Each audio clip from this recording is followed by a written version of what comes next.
I happened upon a movie called The Son. Now, I am a sucker because I have two boys for movies about dads, and they almost always make me cry. Not ashamed to admit it, but I choke back the tears to be a real man at the end of the day.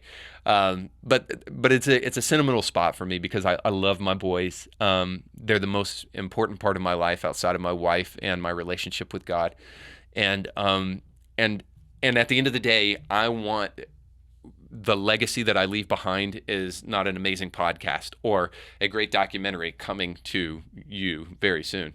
But I want to leave a legacy of making sure that I was a good husband and I was a good father to my boys. And so when I see movies like this, it's always a time for me to reflect. So perhaps I have a little bit of a bias here, but also too, I also think that we see movies so rarely that actually address this subject that it's important for us to try to pay attention to them when they come along, especially in the midst of a society of cancel culture that's trying to rip everyone apart, especially in a society where sexual promiscuity is constantly exalted as some type of virtuous thing rather than extolling the virtues of the nuclear family, a man and a woman getting married and staying together. I mean, very rarely are those kind of messages portrayed. So needless to say, I want to throw up the trailer for you to kind of watch right now. Now, as you're looking at the movie, I'll just kind of give you the good and the bad. The bad of the movie here, in my opinion, is that the way it portrays mental health is a little bit erroneous. It's this idea that there is no help for people, that they are just going to be completely unstable and they constantly need attention. Now, there are some people like this, but it is very few and far between. And when that kind of stuff happens, it's pretty clear that people need it. So there's this idea that we need to destigmatize mental health because then people who are struggling with mental health issues won't get the help that they need. And the reality is no, we need to stigmatize it. It needs to be rare and it needs to be understood so that when it comes, we can clearly identify it. If everything is a mental health issue, then nothing is a mental health issue. So the point is that the way that it portrays mental health is a little bit silly, and I think you would find that too from somebody who's a mental health practitioner. They would say this is not really the way this works. But nonetheless, another problem is the way it portrays medicine. Dude, like if a doctor spoke to me as a father the way the doctor does in that film, I would be like, get the hell out of here.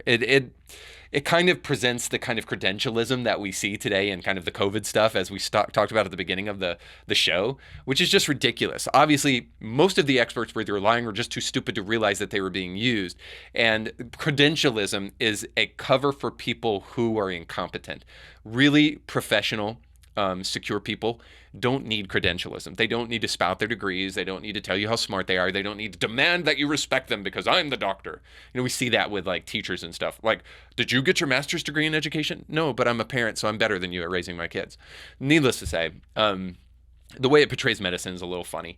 The acting, even at times, is a little bit goofy. There's some times where there's some emotions that seem to be kind of deeply manufactured, and obviously they are, but actors are supposed to hide that fact. So even though Hugh Jackman is a consummate, like professional, fantastic actor, there are some times where he and others in the film also seem a little bit pushing it, and especially the kid who is the son in this movie. Definitely there's some overacting involved. And then I'll finally say this: the ending is not great, not necessarily because of the way that it ended, but because of the message that it kind of leaves us with. I don't know. I'm kind of torn about that because there's some things that are good about it and things that are bad, and I don't want to spoil the ending for you. So I'll just say that the ending is not great. Now here's the good. The good is the way it shows a father's love for his kid. The way it unflinchingly shows that kind of love is just so powerful that a father is supposed to sacrifice, a father is supposed to bend over backwards, a father is supposed to be put out for the sake of raising his kids. This father deeply, deeply loves his son and is troubled by him and is struggling to try to figure out how to, work around the issues of his son's mental illness and all that kind of stuff, and doesn't know exactly what to do. But it doesn't stop for a moment showing how deeply this father loves this kid, rather than to show that this kid is just some thing that the father created he could give or take. So the father brings the kid into the home and does so even though the father's got basically his own life going on outside of the family that he could have started with his first wife. So the father's love is kind of on display in this film, and maybe I'm just a glutton because it's so rarely on display in films these days. A mother's love is on display, but a father's real, authentic love for his son is usually not. So I like that part of it. Also, I love the way that it shows, really, kind of in an unapologetic way, the toll that divorce takes upon a kid. The son here is reeling from his family's divorce and the fact that he splits time with his father and the fact that he's being raised by his mother, by and large, is something that they don't shy away from in this film. And I think that's great. Over the weekend, as I was filming multiple places, I became privy to some information that I hope to show at a later date about how the Democratic Party is very cautious about talking about single mothers because they know that single mothers are one of their greatest voting blocks. So they don't want to alienate single mothers, so they cannot address the fatherlessness going on in our society today. But thank God that this movie, even though probably done by somebody who's extremely left, I don't know, is unwilling to talk about the toll that divorce takes upon a mother and upon a child, and I guess upon a father as well. But the fact that the best case scenario, everybody knows this, but we need to start fighting for it and not just know it. It's not enough for platitudes. Everybody knows that a child needs a mother, a biological mother, and a biological father in the home raising that child. That is the ideal case. That is not to shame those who are divorced or anything like it. That's just merely to say that that's what a child needs. Finally, I'll say this. The way it shows struggles in mixed families and the inadvertent love it shows for the intact nuclear family. Kind of, I already talked about this in what I said before, but with the toll divorce takes on kids, but also it inadvertently kind of praises the nuclear family for being something that is vitally important to society.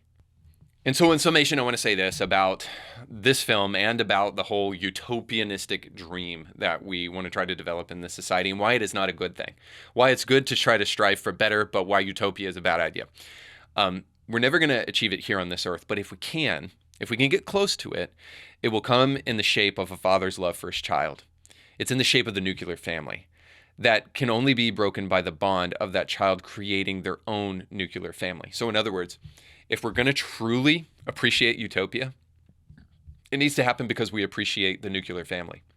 So the love that a parent has for their child is on full display in the nuclear family. And the only thing that can break that beautiful bond is when that child finds their partner for life, gets married, and then develops their own nuclear family. And then that greater love found in the nuclear family is the thing that replaces that love found in the nuclear family. So the point is that the nuclear family is a place that we are breaking down in society more and more and more through various means. And it is one of the keys that we need to truly find happiness in this world, is that you need to come from a nuclear family, but then you also need to develop and fight for your nuclear family.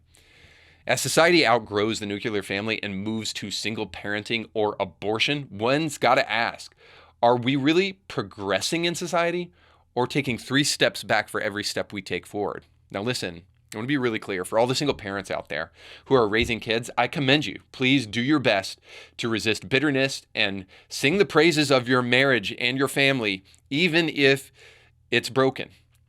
Your brokenness is not the world's fault, though. And it's not your marriage's fault. It's yours and your ex's. For all the parents chasing your dreams at the expense of your family, it's time to wake up and realize that even if you're divorced, you have a responsibility to your family and to your kids. And then realize this, if you're a parent, the legacy that you leave behind will never exceed the impact you have had on your kids. And in fact, that is your legacy.